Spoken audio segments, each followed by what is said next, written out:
안녕하세요. 라그 파운데이션의 대표이자 이번 나눔 릴레이 시리즈의 진행을 맡은 김주희입니다.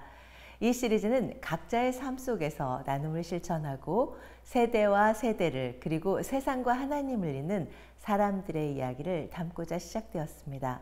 오늘 그 첫 번째 시간, 저는 정말 오래 기다렸던 귀한 분을 이 자리에 모셨습니다. IT와 세상을 그리고 하나님의 호흡으로 품어오신 분, 바로 미션 커넬 IT 선교사 이현우 선생님입니다. 안녕하십니까? 예, 안녕하십니까? IT 선교사 이현우입니다. 이렇게 불러주셔서 감사합니다.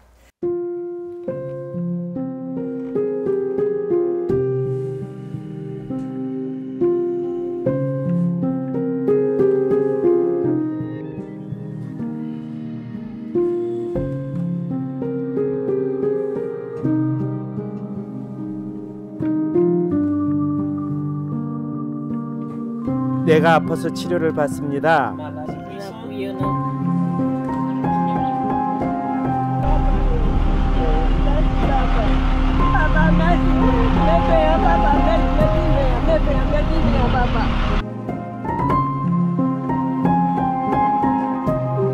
육신은 좀 힘들지라도 마음이 기쁘니까 하나님이 가라는 날까지, 그래서 하나님이 가라는 날까지 그냥 갈 거예요.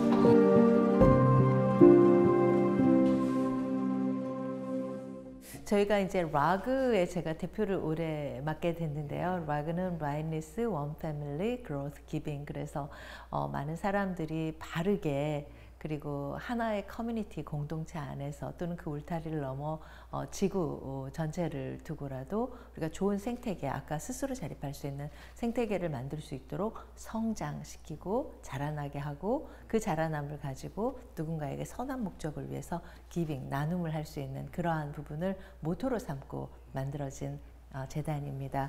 관련해서 질문을 좀 드리겠습니다. 선교사님의 삶에서 바르게 산다는 것은 어떤 의미인가요?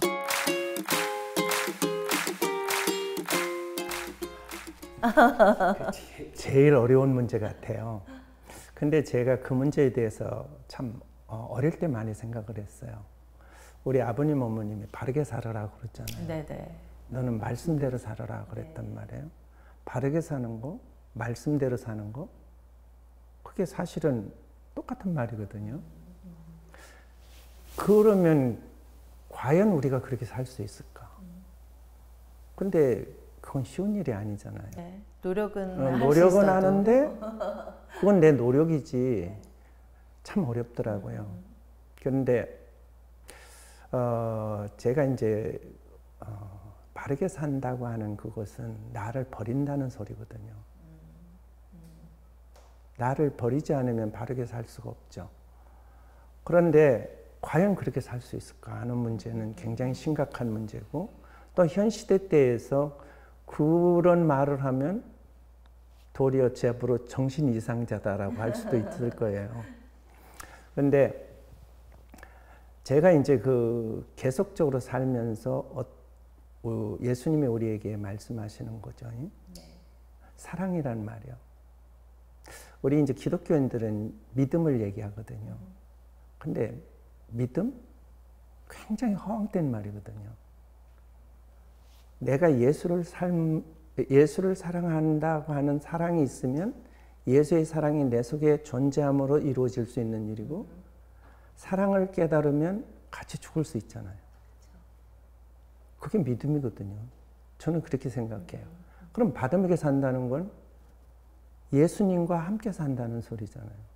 그러면 예수님과 함께 같이 물어보며 예수님의 뜻이 무엇인지를 묻는 삶. 그게 저는 바르게 사는 삶 같아요. 제가 이제 이런 기도를 해요. 나의 눈은 봉사가 되게 해주세요. 나의 귀는 귀머거리가 되게 해주세요. 나의 입은 벙어리가 되게 해주세요. 나의 호흡은 멈추게 해주세요. 누구 안에서? 예수 안에서. 그러면 내가 예수의 눈으로 볼 수 있고, 예수의 귀로 들을 수 있고, 예수의 호흡으로 생명을 얻고, 예수의 입으로 말할 수 있는 그러한 내가 되어 달라고 기도하거든요. 글쎄요. 그것은 예수님이 주신 은총이 아니면 못할 일이잖아요. 그러나 바람은 그래요. 그러다 보니까 참 온전히 죽이는 삶이라는 것이 쉽지는 않아요. 네, 네. 그러나 매일매일 기도하다 보면 살려고 노력은 하잖아요. 그렇게. 이제 저도 조금 있으면 죽을 그런 나이가 이제 다가오는데 내가 할 일이 무엇이 있겠어요? 이제 세상의 일이 할 수 있다? 글쎄요. 그거는 하나님만이 아실 일이고. 그러면 예수를 닮아가려고 그냥 발버둥은 쳐봐야 되잖아요. 뭐 노력인지 발버둥인지는 몰라요. 근데 한 가지 하나님이 주시는 거는 확신을 주신다는 거죠. 그래서 내가 이렇게 가면 하나님이 이루어 주신다. 그래서 지금 저는 하나님이 왜 나한테 그걸 이룰 수 있도록 주시느냐는 거죠. 그러면 저보러 제가 이제 이런 얘기하면 조금 뭐하지만 저를 신나게 부려먹고 싶다. 하나님, 너는 죽을 때까지 네 성질이 못됐으니까 못된 것만큼 내가 너를 부려먹어야 되겠다. 하나님이 생각하시는 건 아닌가 그렇게 생각을 해요. IT에서 다른 문화, 또 다른 종교, 또 다른 가치관 가진 이들을 가족처럼 품는다. 이거 참 어려운 일인데요. 이거는 어떤 경험이고 그렇게 바라보기까지 어떤 과정이 있었는지 좀 들려주실 수 있을까요? 제가 솔직하게 말을 하면 그들을 품을 수 있다? 그런 생각 못 해요.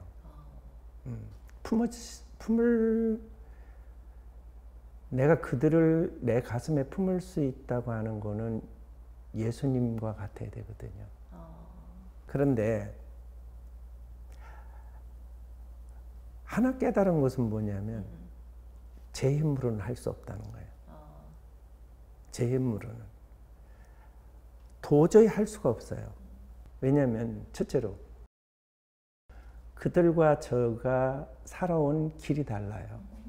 그리고 그분들은 쉽게 말하면 예수를 믿는 건 안 믿건 그분들의 삶은 살아온 방향이 우리하고 달라요. 네. 그러면 제가 그들을 섬기려니까 얼마나 힘들겠어요. 네. 그러면 제가 할 수 있는 일은 간단해요. 예수님한테 컴플레인 하는 거죠. 어떻게 해야 됩니까? 어떻게 해야 됩니까? 솔직하게 그래요. 이 문제는 어떻게 처리해야 됩니까? 아버지, 어떻게 해야 됩니까? 그때마다 이제 아버지께서 이제 저한테 어떠한 마음을 주시면 그 마음대로 진행해 나가는 것 뿐이지 제가 무엇을 한다라고 저는 생각할 수 없다라고 생각을 해요. 새벽에 일어나셔서 의자 위에 무릎 꿇고 기도하시는 영상도 본 적이 있어요. 그리고 옐로우 버스에서 치료만 하시는 것이 아니라 정말 한 식구로서 빵을 싣고 다니시면서 먹이시는 거 봤거든요. 그러니까 품는다는 것이 정말 거창한 의미일 수도 있지만 저는 IT의 어떤 사람들에게 정말 절실한 것들을 주시는 거, 치료가 영적인 치료도 있지만 실질적으로 신체의 치료도 있고 배고픔에 대한 치료도 있을 것 같아요. 그런 모든 활동들을 하고 계시잖아요. 하고 있죠. 네. 하고는 있는데 저 나름대로는 또 열심히 한다고 노력하죠. 하는데 과연 우리 예수님이 그리고 우리의 선배 되시는 베드로나 바울 같은 사도들이 선교사님 선배님이세요 다? 우리 선배님들이시죠. 다 선배님들이 그 하신 만큼 내가 할 수 있나? 하나님이 과연 나에게 그분들은 그분들대로의 소명을 줬고 나는 나대로의 소명을 줬을 텐데 과연 내 소명은 과연 무엇일까? 그러니까 소명이라고 하는 것은 하나님께서 말씀하시면 순종할 수 있는 것밖에 없어요. 저는 그거를 알아요.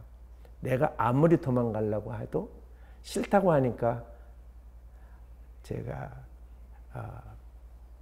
깽날 속에서도 잡혀 있었잖아요. 근데 그때는 어떤 생각을 했냐면 그런 생각을 했어요. 내가 얼마나 못되게 굴었으면 하나님이 여기다 나를 집어넣었을까? 그리고 내 기도가 얼마나 잘못됐으면 저러실까? 근데 내 기도가 하나 있었어요. 하나님 나 15일만 쉬게 해달라고. 네네. 평생 제 소원이 15일 쉬는 거였거든요. 근데 17일 쉬게 했으니까 하나님이 감옥에서 큰 일을 이루시게 하신 거죠. 네네. 근데 거기에서 지금 까락골로 가라고 하셨거든요. 근데 거기서도 안 간다고 그랬거든요. 근데 보세요. 벌써 예정된 것이 있으니까 플랜. 저를 하나님의 예정에 의해서 거기로 가게 된 거죠. 그래서 나는 요새 그런 얘기를 해요. 하나님의 예정이 무엇인지를 깨달은 자라고. 그래서 소명. 그래서 저희 병원 이름도 소명이에요. 네네. 예, 소명. 저는 매일 내 입으로 애우는 것이 소명에 살아야 된다. 소명에 살아야 된다. 그러고 살죠.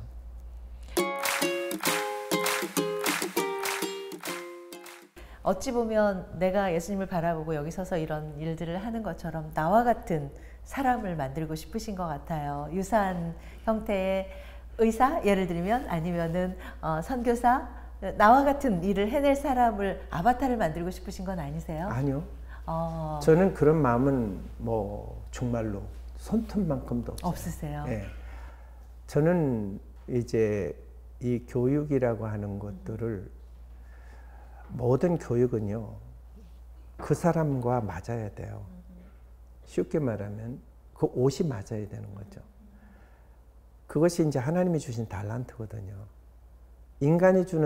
인간들이 하나님이 주시는 달란트를 생각하지 않고 욕심을 부린단 말이에요.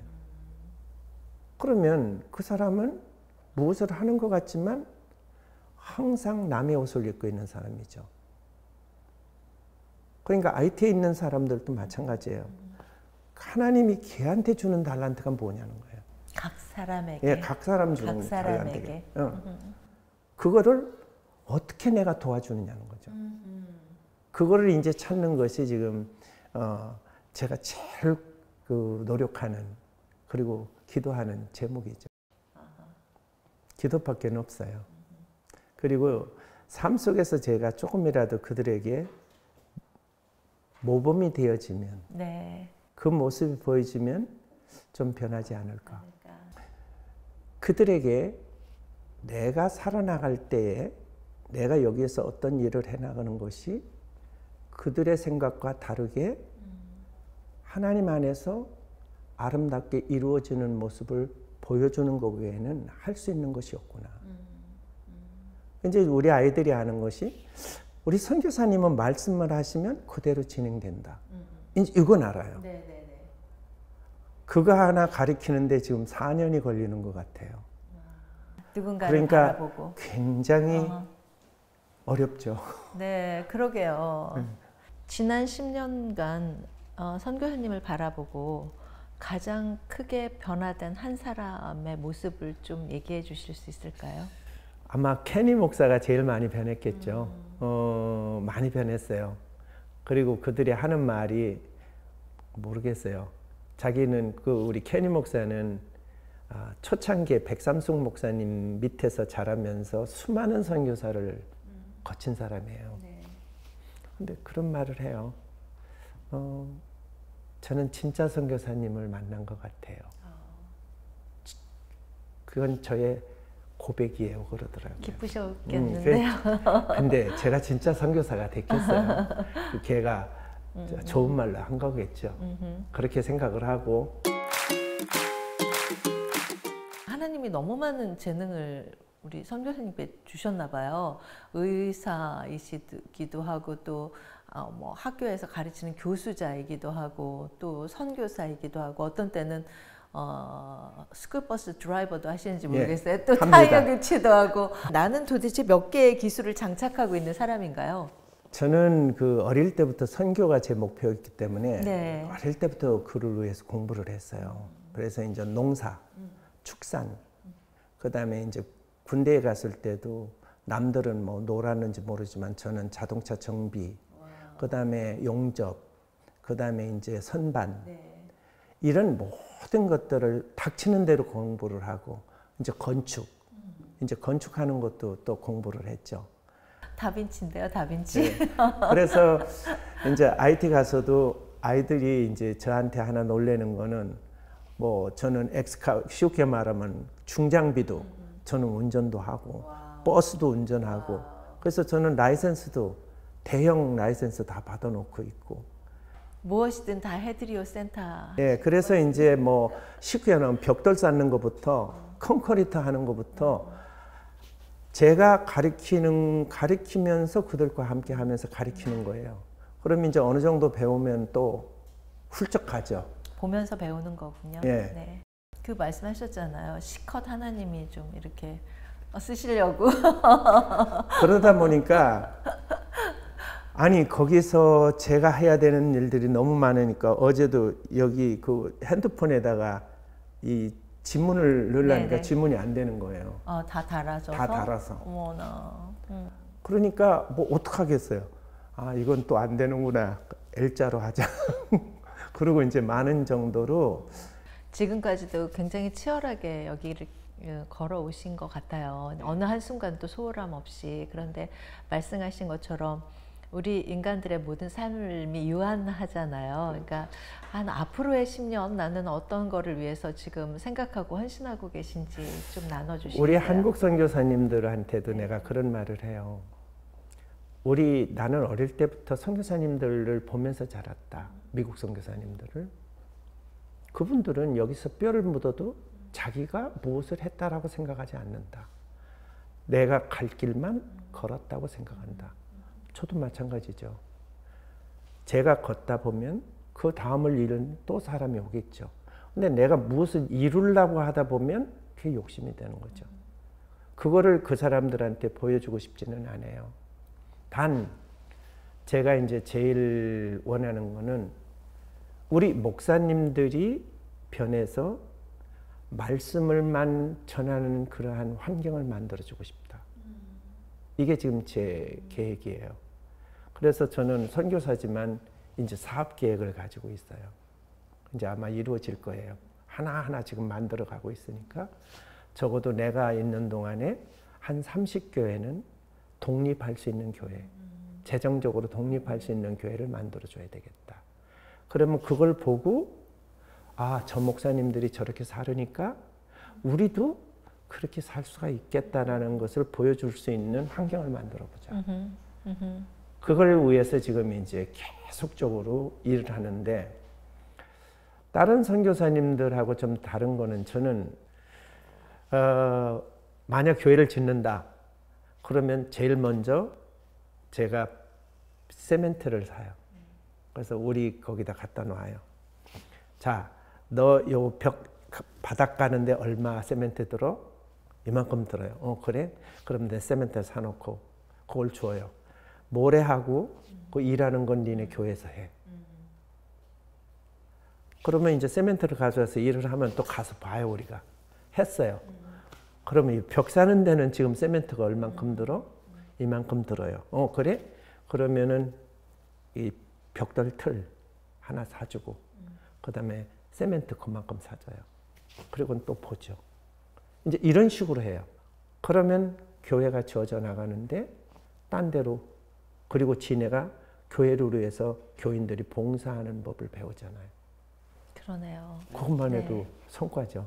그러네요. 네, 성과예요. 네네. 계속해서 그 일을 10여 년 계속하면서 계속하고 있죠. 네네. 또 앞으로도 그렇게 해야죠. 해야 네. 된다. 네. IT에서요. 네. 그 말씀을 계속해서 주시나요? 그러면요. IT에 있어라라고. 저는 그 한 번 이렇게 마음 먹으면 변함이 없어요.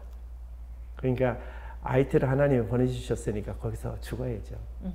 죽을 때까지는 거기 있어야죠. 수치 목표 같은 거는 없으세요? 뭐 몇 명의 그것처럼 어리석은 사람이 어디 있어요? 네. 저는 항상 남들은 어떻게 생각할지 모르지만 예수님도 11제자들 중에 한 명을 실패하셨거든요. 예수님이 다시 부르실 오순절 다락방의 역사 전까지는 예수님은 100% 예수님의 제자들을 실패하셨어요. 근데 제가 어떻게 성공하겠어요? 그건 제가 할 수 있는 게 아니라 성령님이 하시겠죠. 단 가라고 하니까 걷는 것뿐이죠. 저는 그렇게 생각해요. 하나님이 가라고 하니까 환경을 주시고, 환경을 주시니까 저는 일하고, 그러다 보면 저는 가고 또 다른 사람이 와서 저보다 더 훌륭한 일을 하겠죠. 그러니까 저는 기초를 놓는 일, 그것이 아마 내일인 것 같아요. 기초를 놓는 일. 예. 굉장히 중요한 말씀이시네요. 그리고 그냥 찬양이 생각났어요. 내일 일은 난 몰라요. 하루하루 그렇죠. 살아요. 네네. 오늘 선교사님의 이야기를 들으며 선교란 단순히 떠나는 일이 아니라 하나님의 숨결에 동참하는 삶이라는 것을 느끼게 되었습니다. 진짜 나눔을 실천하고 계신 분의 이야기를 들을 수 있어서 행복했고요. 나눔 릴레이, 다음 시간에는 또 다른 인물과 함께 그분의 삶 속에서 나눔 이야기를 나눠보도록 하겠습니다. 계속해서 함께 해주세요. 선교사님 오늘 너무 감사드립니다. 감사했습니다.